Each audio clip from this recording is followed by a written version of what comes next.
అందరికీ నమస్కారం.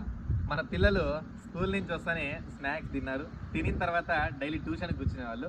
ఈరోజు ట్యూషన్కి కూర్చోకుండా నా దగ్గరకు వచ్చి ఒక విషయం అయితే అడిగారు. అదేంటో మీ ముందుకు కూడా తీసుకొద్దామని అయితే అన్న. ఇప్పుడు మనం పిల్లల మాటలను తెలియజేస్తారు. విన్నాం ఏం అడిగారు నాకు ఇన్సేపు మాకు. వినాయక చవితి దగ్గరకు వచ్చింది కదా, వినాయకుడిని ఎప్పుడు తెస్తామని అయితే అడుగుతున్నారు. మీకు వినాయక చవితి దగ్గరకు వచ్చిందని ఎవరు చెప్పినారు? ఎట్లా తెలుసు? క్యాలెండర్లో చూసినారా? క్యాలెండర్లో చూసి వినాయక చవితి వస్తుందన్నారా? మరి వినాయకుడిని మీరు చూసేసారా? మీ స్కూల్ దగ్గర వినాయకుడిని పెట్టారా?